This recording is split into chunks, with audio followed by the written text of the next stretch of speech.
शुभ प्रभात मेरे प्यारे विद्यार्थियों। मैं संध्या सिन्हा संधि पर आपसे चर्चा करने आई हूँ। हम लोगों ने पिछले कुछ क्लासों में संधि पर चर्चा की है और इसके विभिन्न प्रकारों पर भी हमने चर्चा की है। हम जानते हैं स्वर संधि के 3 प्रकार होते हैं, स्वर संधि, व्यंजन संधि और विसर्ग संधि।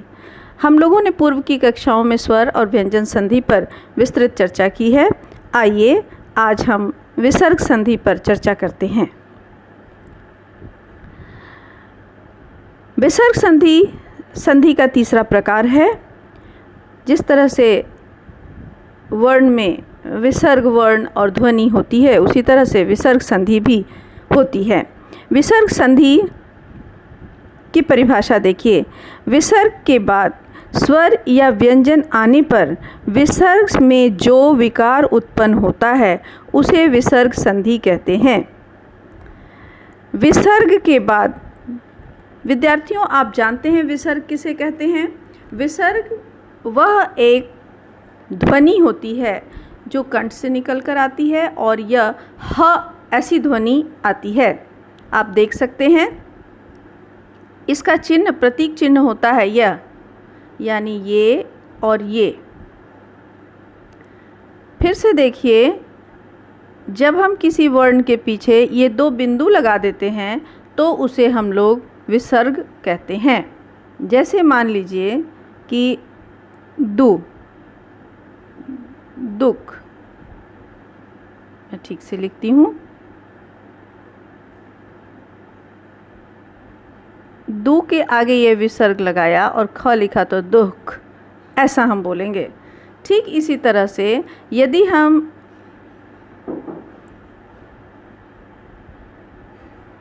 अत के आगे एक बिंदु लगाएं तो हम क्या बोलेंगे? अतः, यानी त के साथ ह का संयोग हो जाता है। समझ गए? यानी त के साथ ह का संयोग हो जाता है। फिर से देखिए, त में अगर ये लगाए तो इसे हम सिर्फ त बोलेंगे, और जब इस 2 बिंदुओं के साथ विसर्ग के साथ यदि हम इसे लगाते हैं तो तह बोलेंगे। ठीक इसी तरह से आपने अपने जीवन में संस्कृत पढ़ा होगा और आपने पढ़ा होगा स के पीछे 2 बिंदु लगते हैं और इसे सह कहते हैं। सह का मतलब वह होता है। तो इस प्रकार से हम कह सकते हैं कि विसर्ग जो है वह ह उच्चारण की एक ध्वनि होती है। अब चलिए इस ह उच्चारण की ध्वनि के साथ संधि के क्या क्या नियम होते हैं, इन पर हम लोग एक चर्चा करते हैं। विसर्ग के बाद जब स्वर या व्यंजन आने पर विसर्ग में जो विकार उत्पन्न होता है उसे विसर्ग संधि कहते हैं। जैसे नि जोड़ आहार, निराहार। आप देख सकते हैं इसमें ह जो है यह ह, फिर से देखिए निह का यह ह जो है वह ह बदल करके अ के साथ मिल करके र में परिवर्तित हो गया है। इसे हम ध्यान से फिर से देखेंगे। देखिए निराहार जो है इसमें निह मिला है और आहार मिला है। मिलन किसका हो रहा है? निह का और अ का, ये मिल रहे हैं आपस में, इनको मिलना है। तो जब न तो न रह जाएगा, मिलना किसको है? ये 2 ध्वनि और इसको। फिर से देखिए, मैं फिर से आपको बताती हूँ, निह का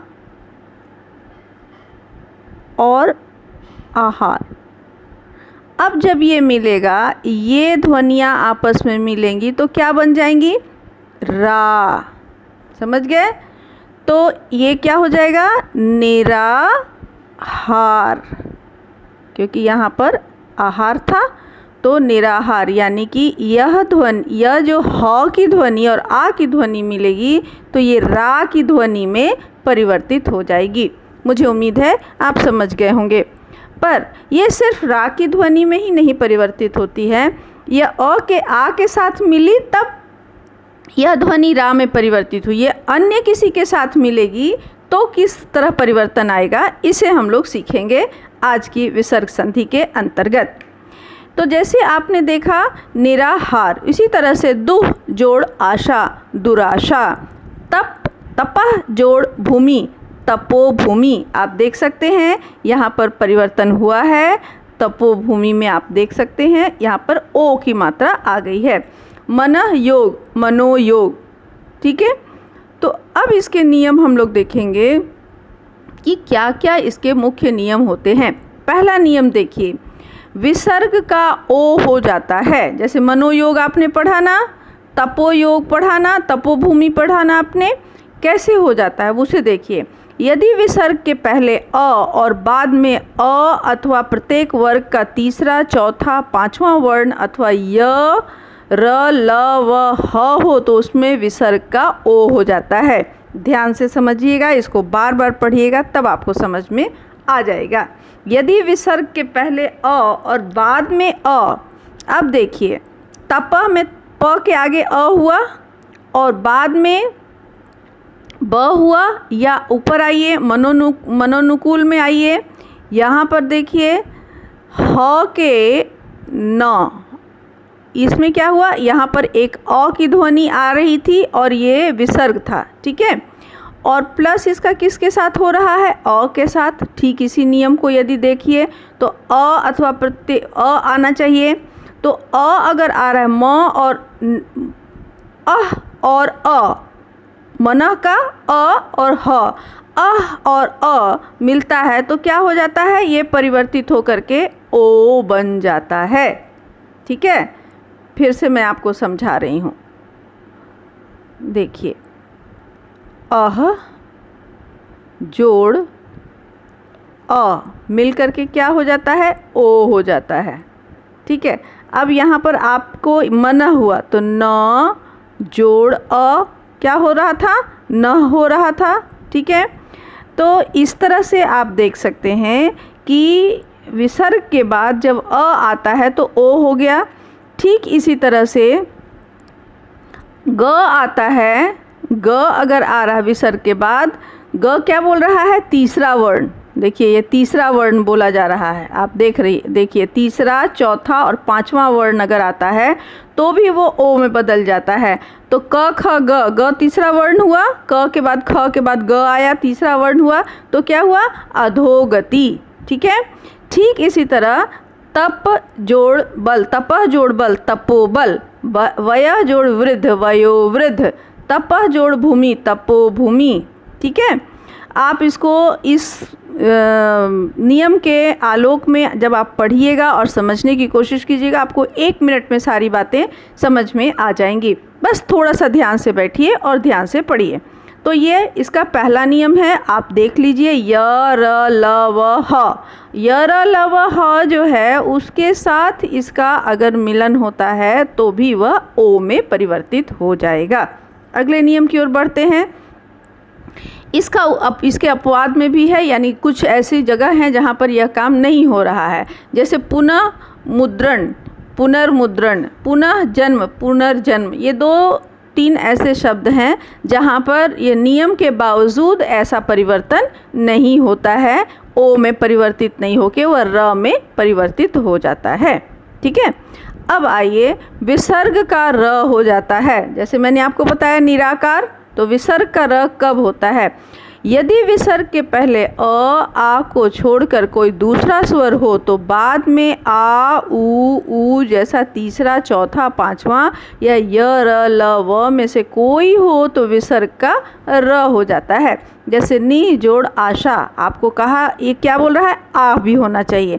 देखिए आ ऊ ये अगर हो तो वो किस में परिवर्तित हो जाता है, र में। तो नी जोड़ आशा निराशा, नी जोड़ धन निर्धन, ठीक है।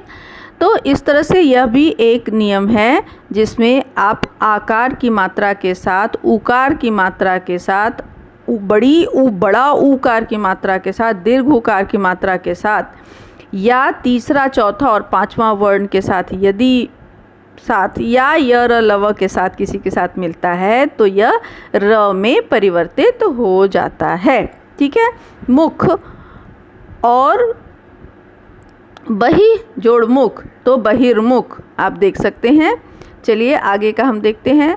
विसर्ग का श भी हो जाता है यदि विसर्ग के पहले कोई स्वर हो और बाद में च, छ या श हो, यानी संघर्षी ध्वनि जो होती है च, छ या श हो तो विसर्ग का श में परिवर्तित हो जाता है। जैसे निह जोड़ चिंत निश्चिंत, निह जोड़ छल निश्छल, दुह जोड़ शासन दुःशासन, है ना।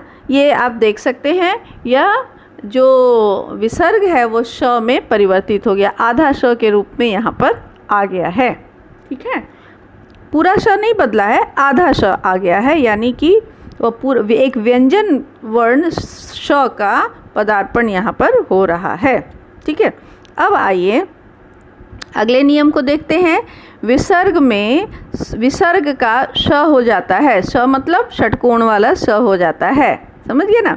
विसर्ग के पहले ई उ और बाद में क ख ट ठ प फ में से कोई वर्ण हो तो विसर्ग का ए हो जाता है। जैसे नि जोड़ कपट, ए नहीं श हो जाता है, विसर्ग का श हो जाता है। जैसे नि जोड़ कपट निष्कपट।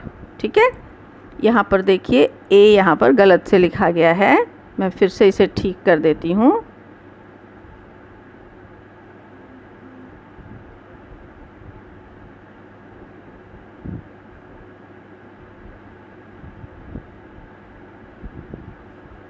ठीक है, आप समझ जाइए, ये मैंने श लिखा है। ठीक है, तो ये गलती से हो गया है, तो यह जो है ए नहीं होकर के श हो जाता है। जैसे निष्कपट निष्कंटक धनुष्टंकार, धनु के साथ ट लग गया तो धनुष्टंकार।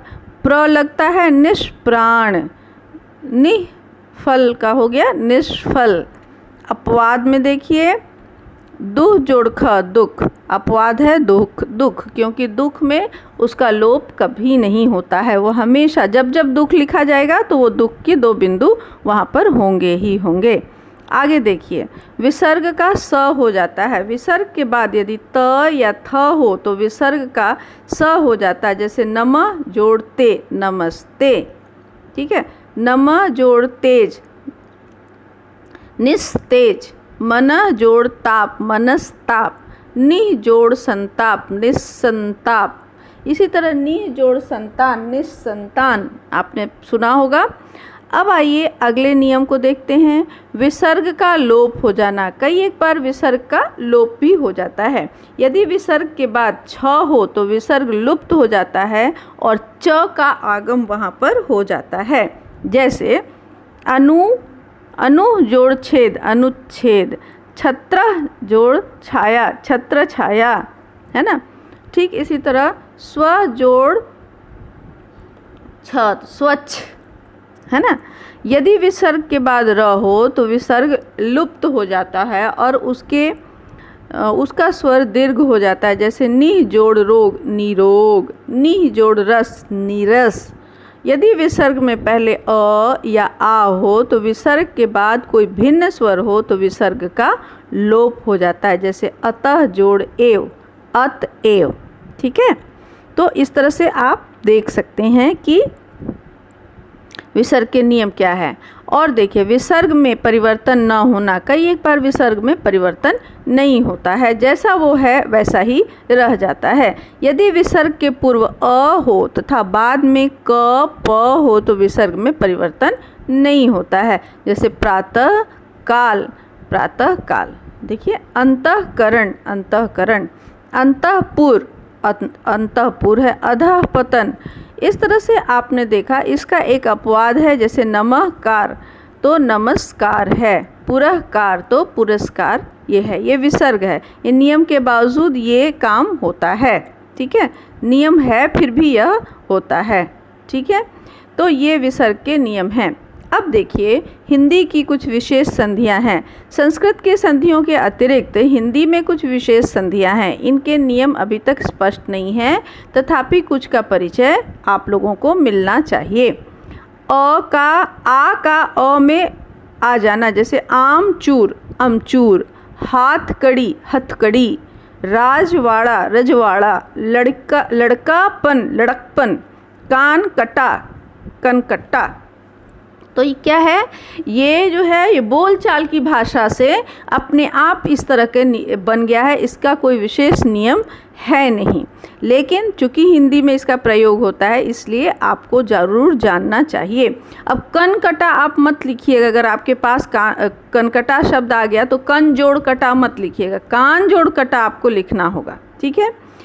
ई के स्थान पर य हो जाता है, जैसे शक्तियाँ तो शक्तियाँ हो गया, है ना। देवी या तो देवियाँ, मतलब छोटी की मात्रा लग जाती है। ई ऊ का क्रम से ई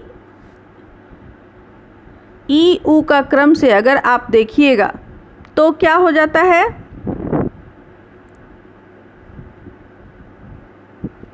ई ऊ के क्रम से छोटी ई और छोटा ऊ हो जाता है, यानी ह्रस्व ई और ह्रस्व ऊ हो जाता है। जैसे नदी जोड़ा नदियाँ, वधू जोड़ें वधुएं, ठीक है, तो छोटा हो जाता है। बड़ी का बड़ा, नदी बड़ा होता है, बड़ा नदी जो है वो दीर्घ ई की मात्रा से होती है, बड़ी ई की मात्रा से होती है, लेकिन जब उसमें आ लग जाता है तो वो छोटी ई में बदल जाती है। उसी तरह वधू अपने आप में बड़ा है, बड़ा ऊ की मात्रा है, वो छोटा हो जाता है। तो इस तरह से आप लोग अच्छी तरह से समझ सकते हैं कि इन संधियों के कुछ विशेष नियम क्या क्या हैं। फिर आइए देखते हैं, चौथा नियम है कि ह का भ जब तब कब सब अब आदि शब्दों के पीछे ही आने पर ही ह का भ हो जाता है। जैसे जब ही जभी, तब ही तभी, कब ही कभी, सब ही सभी, यानी भ में परिवर्तित हो जाता है।